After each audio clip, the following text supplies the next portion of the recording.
Welcome to the Teacher's Guide to Best Tiered Instruction. This video will focus on Grade 4 benchmark NSO 2.6, which is to identify the number that is 1/10 more, 1/10 less, 100th more, and 100th less than a given number. Keep in mind, this work began in grades 1 and 2. The only difference now is 4th grade is introducing decimals.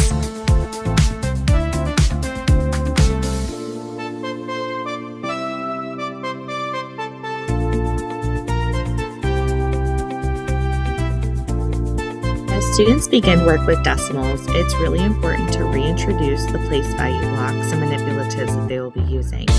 Here we need to show the connection as to determine the new value that these blocks will have.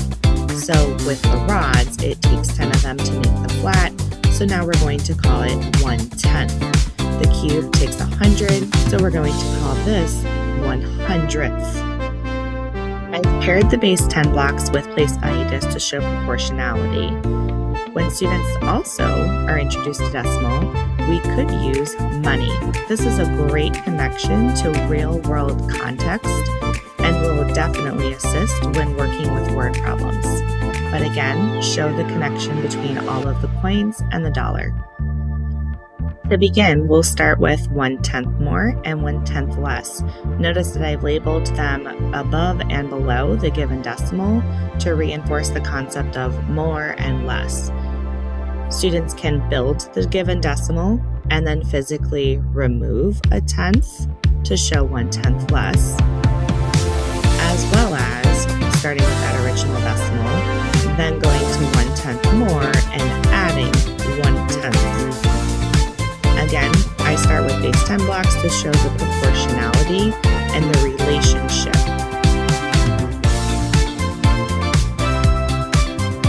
Students could also demonstrate this decimal using money. Here we have $1 and 3/10, which would be dimes.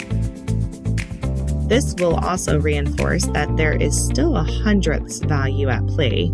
Students can count by tens on the dimes to figure out why 1 and 2/10 would be equivalent to 1 and 20 hundredths.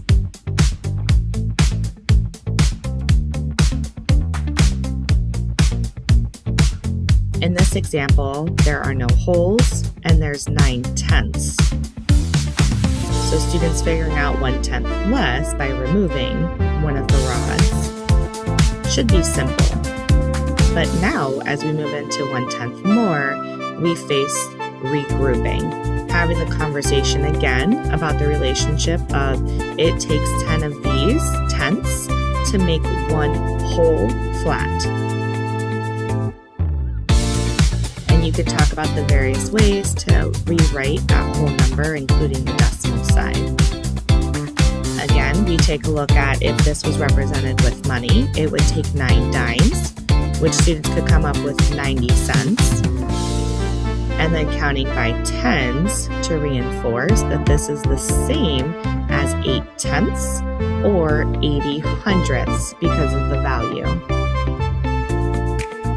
As students get into 1/10 more, having that conversation once more about 10 dimes makes that one whole dollar because 10/10 is the same as one whole. Then we progress students into that further thinking of 100th less and 100th more.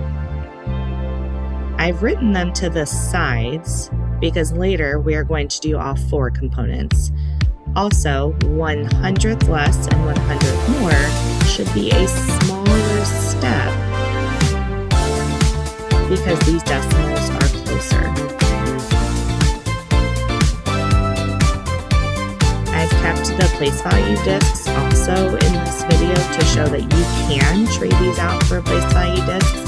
Again, the only thing is it just loses the proportionality to understand that the tenths place is larger value than the hundredths place, which could be confusing for students because 100 was more than 110.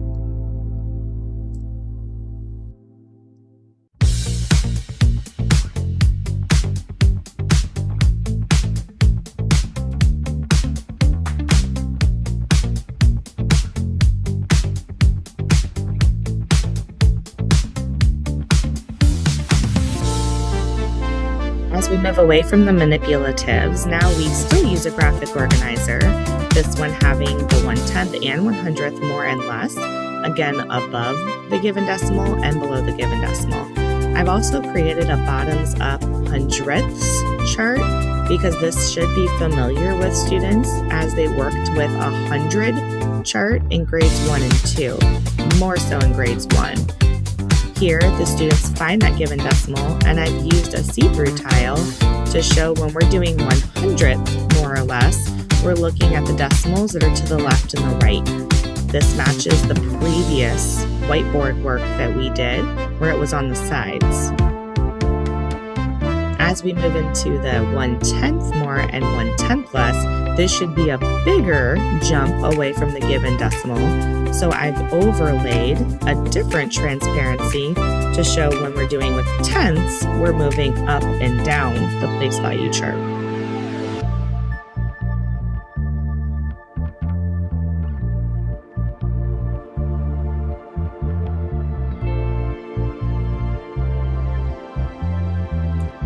In this example of 8/10ths, it's going to be on the edge of the hundredths grid.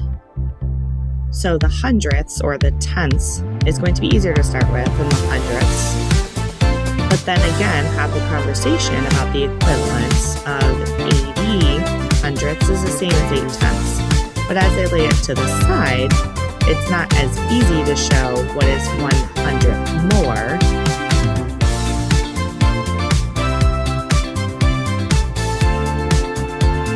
Now, as we prepare students for more of the operational side of things, I've provided students with a sentence stem and directions and grid paper, so now we can talk about how to add and subtract using an algorithm.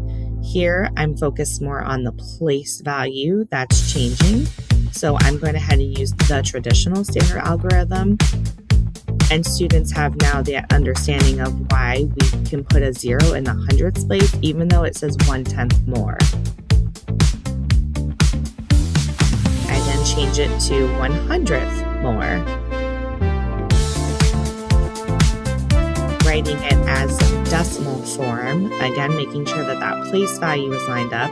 We are going to address the regrouping. So students that still struggle with this, you could easily bring in some manipulative block to show that visually of making a 10 or making 1/10, as well as subtracting when they need to decompose a 10th to give them those hundredths.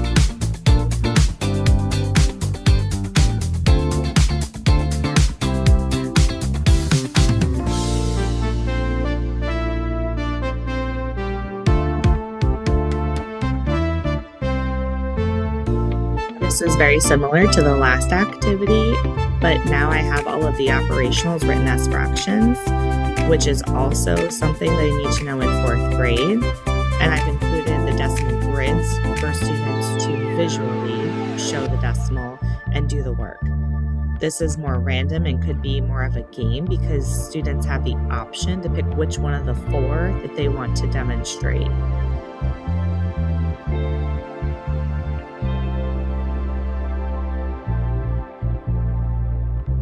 This could further be scaffolded by using different colors to represent the different place values for students that are still struggling with the tenths or the hundredths and visually seeing the difference. On the back side of this is also just tenths grids, but I combine both of them here because we're working with adding tenths and hundredths.